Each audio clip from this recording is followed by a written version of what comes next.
విద్యార్థులల్లా అందరూ మంచిగున్నారా? మీకోసం లచ్చక ముచ్చట్లల్లా మంచి మంచి ముచ్చట్లు పట్టుకొచ్చిన. మరి ఆలస్యం చేయకుండా మొదలైతే హెడ్లైన్స్ చూడరి.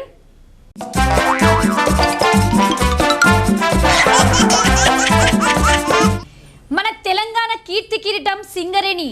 మునుపటి కంటే ఇప్పుడు మస్తుగానం పెరిగింది టెక్నాలజీ. మునుగోడ్ల ఎట్లనన్నా గెలవాలని సుత్తాంది టీఆర్ఎస్ పార్టీ. తిరిగి పార్టీలకు రప్పించుకుంటాలట పాతోళ్ళని. రాష్ట్రాన్ని సీఎం కేసీఆర్ సారు తాగుబోతుల రాష్ట్రంగా ఎత్తాడట. మండిపడతాడు కోమటిరెడ్డి రాజగోపాల్ రెడ్డి అన్న.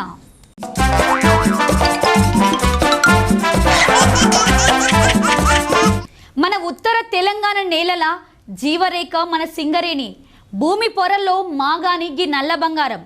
ఏంది లచ్చక్కయ్యల సింగరేణి గురించి ఎందుకు చెప్తుంది అనుకుంటాలా? బొగ్గు బావులకు పోయి బొగ్గును ఎట్లా తాగుతారు, ఓపెన్ కాస్ట్లల్లా బ్లాస్టింగ్ ఎట్లా చేస్తారు చాలా మందికి తెలియదు. గందుకే గీ ముచ్చట మీకోసమే పట్టుకొచ్చిన. ఓ పరిస్థితి మరి. మన తెలంగాణ కీర్తి కిరీటం మన సింగరేణి. సింగరేణి అంటే ఉత్తగా బొగ్గు దవ్వే కంపెనీ కాదు, ఉత్తర తెలంగాణకు జీవన రేఖ. లక్షలాది తెలంగాణ ప్రజల బతుకు చిత్రం. ఒక చేతిలో దీపం, ఇంకో చేతిలో పలుగు. నెత్తి మీద తట్టబట్టుకొని బొగ్గు బాయిలకు దిగే రోజుల నుండి మిషన్లతోని బొగ్గు దవ్వేదాకా మారుకుంటొచ్చింది మన సింగరేణి. అప్పట్లో బొగ్గు ఎట్లా దవ్వేటోళ్ళో కథలుగా చెప్పుకునేటోళ్ళు.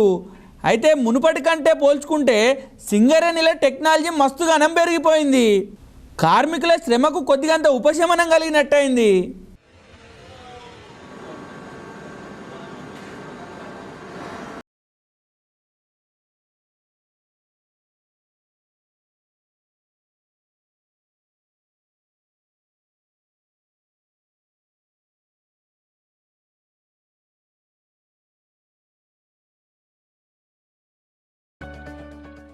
షిఫ్టుల లెక్క సింగరేణి కార్మికులు లోపల అక్కరపడే వస్తువులు తీసుకొని గనిలోకి పోతారు. కొన్ని గనులకు లిఫ్టులల్లా, ఇంకొన్ని గనులకు రోప్తోని పోతారు. ఇంకా కొన్ని గనులకు అయితే యోగ్యుడ కానొస్తున్న గీ చిట్టి రైల్లో పోవాలి.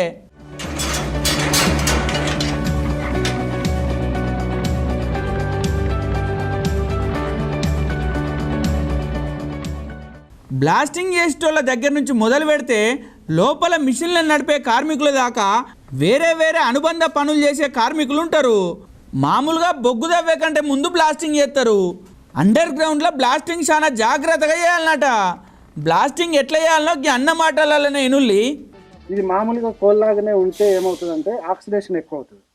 అదే డోలమైట్ పౌడర్ మనం అది చేసినట్టయితే సో ఇది ఇమ్మీడియట్ గా ఆక్సిడేషన్ కాకుండా ఇది పనిచేస్తుంది. ఆక్సిడేషన్ అయితే ఏమవుతుంది? ఆక్సిడేషన్ అయితే స్పాంటేనియస్ హీటింగ్ అయ్యి ఇన్సిపియంట్ హీటింగ్ లాగా టోటల్ ఫైర్ అయ్యే అవకాశం ఉంటుంది. ఏదో బోర్వెల్ మెషిన్ లాగా ఉంది, ఏం జరుగుతుంది ఇక్కడ? పైకప్పు కూలిపోకుండా ఆ లేయర్స్ అలాగే ఉండడం కోసము సపోర్టింగ్ విధానం చేయడం కోసం ఆ లోతు వరకు అది హోల్ కోసి రూఫ్ పడకుండా ఉండడానికి.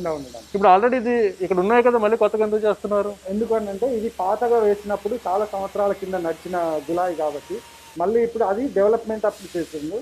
ఇప్పుడు మళ్ళీ డీపిల్లరింగ్ ఇదే ప్యానెల్ లో స్టార్ట్ చేస్తున్నాం కాబట్టి ఆ లోడ్ అనేది ఇది బేర్ చేయడానికి అవకాశం. సెకండ్ టైం మళ్ళీ ఎక్కువ స్ట్రెంత్ అవ్వడానికి. బ్లాస్టింగ్ అయిపోయినాక బొగ్గును మిషన్లతోనే ఎత్తిపోతారు. పేలుడు లేకుండా డైరెక్ట్ బొగ్గు దవ్వే మిషన్లు సుతుంటాయట. బొగ్గు దవ్వుడు అయిపోయినాక దాన్ని కన్వేయర్ బెల్ట్తోని లేకుంటే తొట్టెలతోని పంపిస్తారు. లారీలలో లోడు నింపి పట్టుకపోయి అటే ఇంకా రైలు బోగిళ్ళలా పంపిస్తారు. ఇప్పుడు మనం చెప్పుకున్న ముచ్చటంతా భూగర్భ గనుల బొగ్గు తీసే పద్ధతి గురించి. మరి ఓపెన్ కాస్ట్లో బొగ్గు ఎట్లా తీస్తారో కూడా తెలుసుకుందాం పారి. ఓపెన్ కాస్ట్లో బొగ్గు తీయాలంటే కూడా బ్లాస్టింగ్ చేయవలసిందేనట నుల్లా. మనకు 40 హోల్స్ ఉన్నాయి ఇక్కడ. ఈ 40 హోల్స్ 40 డిఫరెంట్ టైమ్స్లో బ్లాస్ట్ కావాలి. అందుకే డిలే వాడతాం మనము. డిలే టీఎల్డీ వాడేసి బ్లాస్ట్ చేస్తాం. బ్లాస్ట్ చేసినప్పుడు ఏమవుతుందంటే మనకు ఒక్కొక్క హోల్ ఒక్కొక్క టైంకి బ్లాస్ట్ అవుతుంది. అన్నీ కలిపి ఒకటేసారి బ్లాస్ట్ అయితే గ్రౌండ్ వైబ్రేషన్ ఎక్కువై నియర్ బై బిల్డింగ్స్ కానీ ఏదైనా ప్రాబ్లం అవుతుందని మనం ఈ డిలేస్ వాడతాం. ఈ 40 మొత్తము వితిన్ మిల్లీ సెకండ్స్ లోపలనే అయిపోతాయి. 400-500 మిల్లీ సెకండ్స్లోనే టోటల్ బ్లాస్టింగ్ కంప్లీట్ అయిపోతుంది.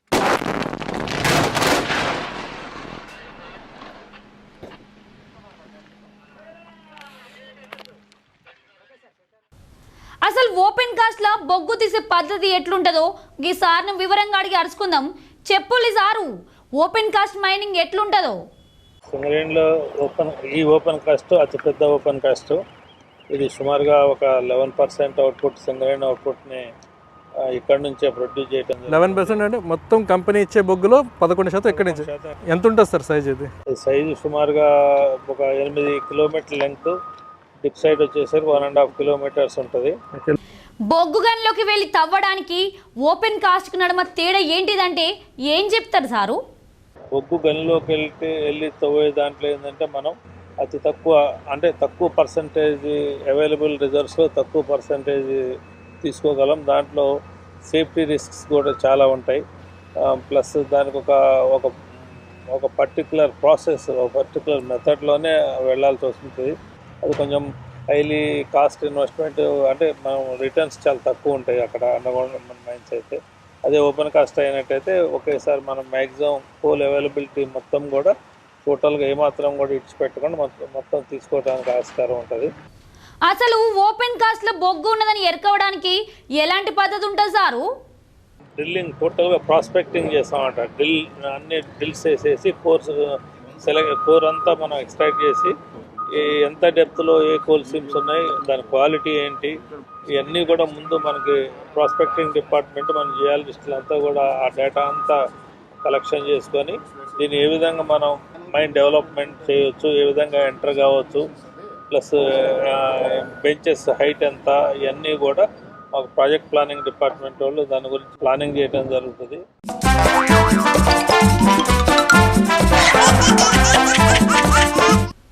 ఎందుకయ్యా వస్తువులు వాడతారు? అయిందేదో అయింది. ఇప్పటికైనా మీ సొంతింటికి రాండి.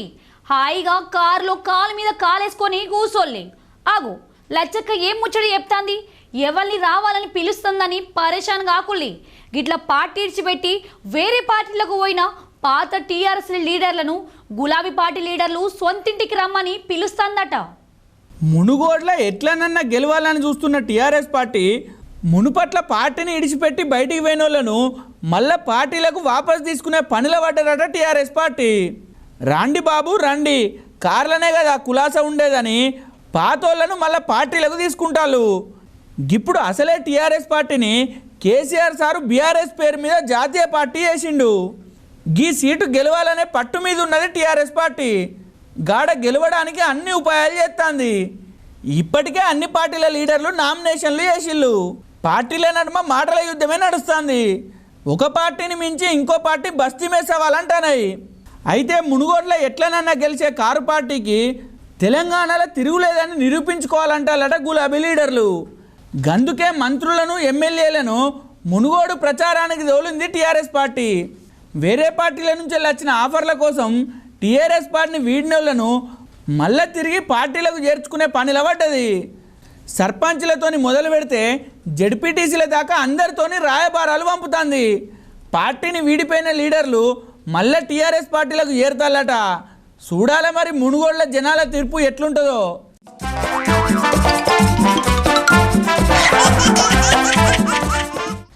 అందరిది ఒక దారైతే నా దారి సపరేట్ అంటాడు కేపాలన్న. పోయినసారి ఎలక్షన్ల అందరి దృష్టిని తన వైపు తిప్పుకున్న కేపాలన్న ఇప్పుడు మునుగోడు ఎన్నికల సుత సందడి మొత్తం నాదే అనేటట్టు ఎత్తాడు. మునుగోడ్ల ప్రజాశాంతి పార్టీ తరపున ప్రజాగాయకుడు గద్దరన్నను నిలబెడతా అని చెప్పిండు కదా.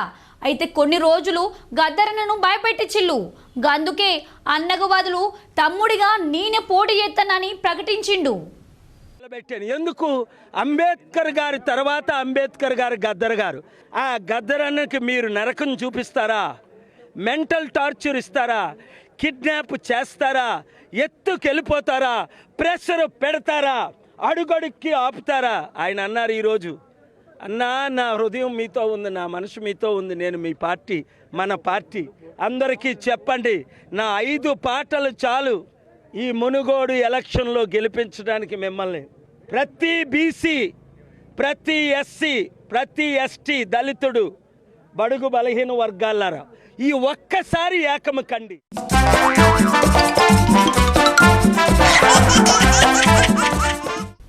సమాజంలో ఉన్న రుగ్మతలన్నీ పోవాలంటే గది బౌద్ధ ధర్మంతోనే సాధ్యమంటాడు ఎమ్మెల్సీ గోరెటి వెంకన్న.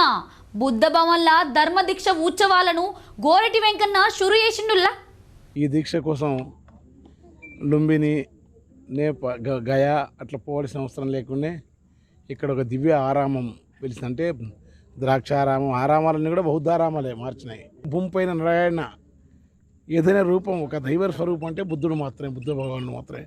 అలాంటి యొక్క ఆ బుద్ధ భగవాను యొక్క బోధలతోని భారత నేల ఈ ప్రపంచం పావనమైంది. యోగులు ఋషులు అంటారే వీళ్ళందరికీ బౌద్ధ. అంతకుముందు హింస యజ్ఞయాగా కటిక వాణ్యనైన కాళ్ళు మొక్కవచ్చు, యజ్ఞ సోమయాజుల ముఖం చూడరాదని యజుర్వేదంలో రుద్రాధ్యాయాలు, యూపస్తంభాలు, అతిరాత్రాలు, సునశ్యపుడు, యజ్ఞ పశువులు, బలివటాలను, జీవజాతాన్ని, గోమేధాన్ని, అశ్వమేధాన్నిటిని ఆపిన మహా కరుణామూర్తి ఈ ఆరామానికి వచ్చి ఇక్కడ ఉండటం అంటే ఒక పవిత్రమైన కాశీ పోతే వేరే వాళ్ళు ఎట్లా ఆరామం అవుతారో, తిరుపతి పోతారో ఈ క్షేత్రానికి వస్తే అంత పావనమై మనలోని మాలిన్యాలు తొలగిపోయి మనము బౌద్ధ ధర్మం అంటే మనిషి తనను తాను ఉన్నతీకరించుకోవడం. మనిషి ఉన్నతీకరించుకునే తత్వం ఒక బౌద్ధంలో ఉంది. దమ్మదీక్ష తీసుకున్న రోజు భారతదేశ చరిత్రలో అశోకుడి తర్వాత అంతటి మహత్తరమైన కార్యక్రమాన్ని నిర్వహించడం మాత్రమే కాకుండా 6.5 లక్షల మందితో 1956లో అంటే ఒక 60 ఏళ్ల క్రితం 5.5 లక్షల మందితో తీసుకుని దేశానికి ప్రపంచానికి బౌద్ధం మరీ పునర్జీవం పొందిందని చెప్పిన రోజు ఇది.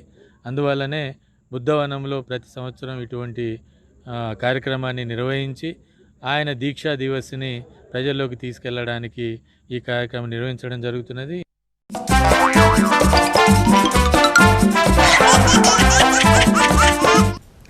మునుగోడు ఉప ఎన్నికల బీజేపీ పార్టీ కొత్త డ్రామాలు చేస్తుందని అంటాడు ఎమ్మెల్సీ పల్ల రాజేశ్వర్ రెడ్డి అన్న. ఓడిపోతామనే భయంతోనే దొంగ ఓట్లను బీజేపీ పార్టీని నమోదు చేయించింది అంటాడు. రాష్ట్ర బీజేపీ మునుగోడు ఎన్నికల్లో కొత్త ఓటర్ల నమోదుపై ఒక డ్రామాకు తెరలేపింది. ఎన్నికల సంఘం ఎవరి చేతుల్లో ఉంటే విషయం అనేది అందరికీ తెలుసు. మునుగోడు ఉప ఎన్నిక తెచ్చిందే కోమటిరెడ్డి రాజగోపాల్ రెడ్డి. ఆయన ఎప్పుడు రాజీనామా చేయాలి, ఎప్పుడు ఓట్లు నమోదు చేసుకోవాలి, ఎప్పుడు ఈ డేటు ప్రకటించుకోవాలి, ఎన్నికల డేటు, ఇవన్నీ కూడా కేంద్ర మంత్రి అమిత్ షా నాయకత్వంలో ఢిల్లీ బీజేపీ మరియు ఇక్కడున్న గల్లీ బీజేపీ ఇద్దరు కలిసి చేస్తున్న నాటకంలో భాగంగానే వచ్చింది. ఇవాళ రాజీనామా చేయడము, రాజీనామా చేయక ముందు నుంచెల్లి మునుగోడులో ఉండే అనేక మందిని ఇతరులందరినీ కూడా ఆర్ఎస్ఎస్, ఏబీవీపీ, బీజేపీ కార్యకర్తలతో దొంగ ఓట్ల నమోదుకి ప్రయత్నం చేయడము, ఆ ఓట్లని ఖచ్చితంగా ఒప్పించేటట్లు ఎలక్షన్ కమిషన్ దగ్గర కూడా పోయి కేంద్ర ఎన్నికల కమిషన్ దగ్గర కూడా కేంద్ర ప్రభుత్వం వాళ్ళని ఇన్ఫ్లుయెన్స్ చేయడము, చివరికి ఇక్కడున్న అధికారులు నిష్పక్షపాతంగా ఎక్కడైతే లోకల్ ఓట్స్ ఉన్నాయో వాటినే మేము యాక్సెప్ట్ చేస్తాం, మిగతావి యాక్సెప్ట్ చేయమని వాళ్ళు చెప్పడం, ఎప్పుడైతే వారి యొక్క దొంగ ఓట్లను వాళ్ళు తిరస్కరించడం మొదలుపెట్టినరో ఇవాళ వాళ్ళు ఈ యొక్క డ్రామాకి కోర్టులకు వెళ్ళే ప్రహసనానికి తెరలేపింది.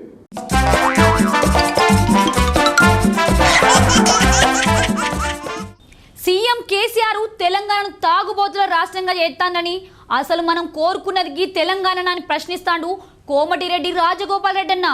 ఉప ఎన్నిక ప్రచారంలా అన్నగిట్లా మాట్లాడిండు. కానీ ఊరికి 20 బెల్ట్ షాపులు పెట్టించిండు కేసీఆర్. ఈ మహిళలకు ఇల్లు కానీ మహిళల ఉసురు పోసుకొని ఆ పుస్తకాలు తెంపుతానికి మాత్రం బెల్ట్ షాపులు పెట్టి మాత్రం బాగా తాగిపిస్తుండు కేసీఆర్. తాగిస్తలేడా? అదేనా మనకు తెలంగాణ? తాగుబోతుల తెలంగాణ మనం కోరుకున్నది? నిజంగా మీ మనసులలో ఉన్న మహిళలలో చెప్పండి, ఎంత బాధ ఉంటుంది. పొద్దున లేచి ఛాయ్ తాగి పొలం కాడికి పోవాల్సి, ఉద్యోగానికి పోవాల్సిన మనిషి 5 గంటలకు ఛాయ్ తాగకుండా బెల్ట్ షాపుకు పోయి తాగుతుందంటే ఈ ముఖ్యమంత్రి ఉన్నది మన ప్రజల కోసమా, లేకపోతే మహిళల కన్నీళ్లు పెట్టించాలి ఉసురు పోసుకుంటూ అనుకున్నాడా ఈ ముఖ్యమంత్రి? అవునా కాదా? ఏం జరుగుతుంది తెలంగాణలో? అడిగేటోళ్ళు లేడనా? అంటే నీకు 90 మంది ఎమ్మెల్యేలను ఇచ్చి ప్రతిపక్షంలో కూర్చోమని 18 మంది కాంగ్రెస్ పార్టీ మనుషుల్ని గెలిపిస్తే ఎమ్మెల్యేలని 60 మంది చాలు నీకు ముఖ్యమంత్రి అయితేందుకు. 90 మందిని ఇచ్చిండ్రు అంటే నీ కళ్ళు నెత్తికెక్కి అహంకారం ఎక్కువయి నిన్ను ఎవరు అడగొద్దని చెప్పి, ప్రజా సమావేశాలు అసెంబ్లీలో మాట్లాడొద్దని చెప్పి, నీ దగ్గర డబ్బుందని 12 మంది ఎమ్మెల్యేలను కొనుక్కపోయి నువ్వు మా గొంతు మూపిస్తావా? అంటే నువ్వు ఒక ఉద్యమకారుడివి. నీకేం మీద ప్రజాస్వామ్యం మీద గౌరవం ఉన్నట్ట ప్రశ్నించే గొంతు లేకుండా చేసిన మనిషివి నువ్వు ఒక ఉద్యమకారుడివేనా? ఎంత ఎంత అహంకారం! 3.5 ఏళ్ల నుంచి ఆలోచిస్తున్న సోదరులారా, ఈ దుర్మార్గమైన ముఖ్యమంత్రికి ఏ విధంగా బుద్ధి చెప్పాలి, ఈ నియంత పాలన ఏ విధంగా బొందబెట్టాలి. ఏదో ఒకరోజు చేయకపోతే ఈ సమాజం బంగారు తెలంగాణ కాదు, బానిసల తెలంగాణ అయిపోయింది. ఇప్పటికే రాబోయే రోజుల్లో ఒక నయా నిజాలాగా రజాకారుల పాలన ఎట్లుందో అట్లా వస్తుంది ఇక్కడ తెలంగాణలో. నేను చెప్పిందంటే తప్ప? 100 మంది జీతగాలను పెట్టుకొని ఒక్క ఎమ్మెల్యేని ఓడగొడతానుకో 86 మంది ఎమ్మెల్యేలు, 14 మంది మంత్రులు, ఒక ముఖ్యమంత్రి, 15 మంది ఎమ్మెల్సీలు, 40 మంది ఇంతమందా? ఎందుకు ఓడగొడతానుకో? ఎందుకు ఓడగొడతాను నన్ను? నేను ఏం తప్పు చేసినా? నేను 12 మంది లాగా 12 మంది కాంగ్రెస్ పార్టీ ఎమ్మెల్యేలు ఒక పార్టీలో గెలిచి ఇంకో పార్టీలో అమ్ముడు పోయిందా? నేను ఏం చెప్పినా? నేను ఎందుకు పదవికి ఎందుకు రాజీనామా చేస్తున్నా? పార్టీ ఎందుకు మారుతున్నా? నిన్ను గద్దె దింపుతందుకు, నిన్ను పొందబెడుతందుకు, ఒక నియంత పాలనకు చరమగీతం పాడుతందుకు మా మునుగోడు ప్రజలు ఒక తీర్పు ఇవ్వబోతున్నారు. ఆ తీర్పుతో తెలంగాణ మార్పు రాబోతుంది. రాదా? మునుగోడు ప్రజలు నీ అవినీతి సొమ్ముకు నువ్వు 3 సంచులు తీసుకొచ్చి తాగిపిచ్చి తినిపిస్తే మా మహిళలు అమ్ముడు పోతారా? వాళ్ళ కాపురాల్లో నిప్పు పెట్టినావు, బెల్ట్ షాపులు పెట్టినారే. నీ మైండ్లో ఏముందో అర్థమైపోయింది. అంటే తెలంగాణ జనాల్ని తాగిపిచ్చి మత్తులు పెట్టి ఎప్పటికప్పుడు అబద్ధాలు ఆడి ఆచరణకు అమలుకు సాధ్యం కాని హామీలు ఇచ్చి వాళ్ళని తప్పుతో పట్టించుకుంటా ఓట్లు వేయించుకుంటున్నావు. అందుకనే మళ్ళీ ఇప్పుడు వచ్చిండు. ఎవరు వచ్చారు మీ ఊరికి ఎమ్మెల్యే?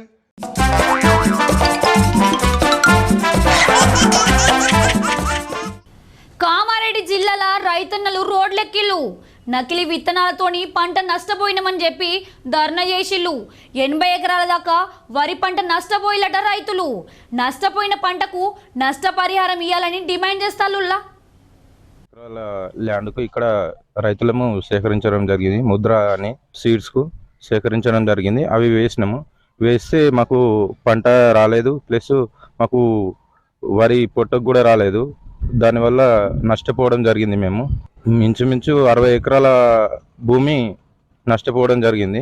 దానివల్ల ఏంటంటే మేము ఇక్కడ ధర్నా చేయడం జరిగింది.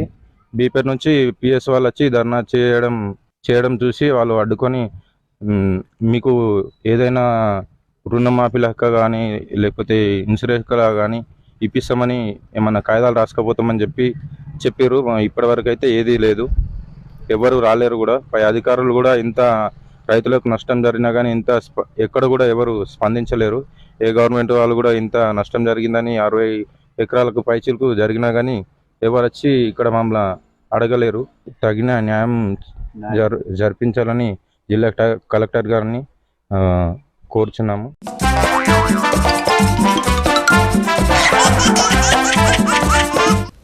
మునుగోడ్ల అసలు ఏం అభివృద్ధి చేసినావని ఓట్లు అడుగుతున్నావు కోమటిరెడ్డి రాజగోపాల్ రెడ్డి అని ప్రశ్నిస్తాడు టీఆర్ఎస్ పార్టీకి వెళ్ళి మునుగోడ్ల పోటీ చేస్తున్న కూసుకుంట్ల ప్రభాకర్ రెడ్డి అన్న ఇంకా ఏమన్నాడో ఇనుల్లి. 2014లో తెలంగాణ వచ్చిన తర్వాత కేసీఆర్ గారు అవకాశం ఇచ్చి దీవించి పంపిస్తే మీరందరూ నన్ను ఎమ్మెల్యేగా ఎన్నుకున్నారు.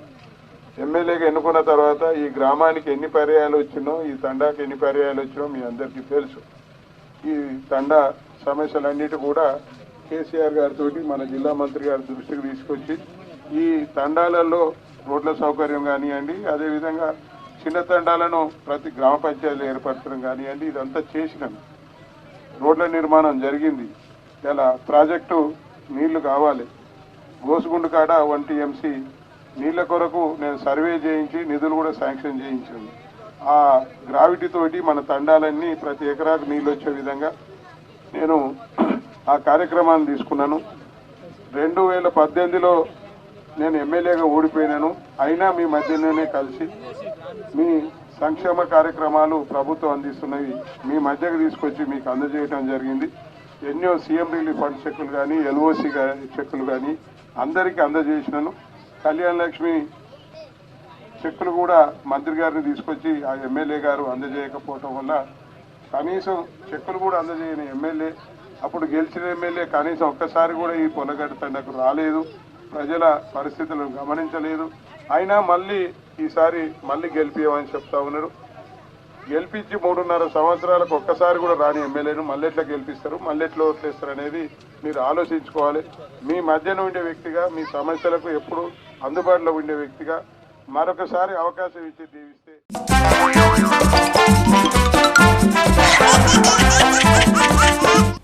చూసిలే కదా గివి మరి 7 లచ్చక ముచ్చట్లు. ఇంకిన్ని ముచ్చట్లతో మళ్ళీ కలుస్తా అందరుకుంటా మరి.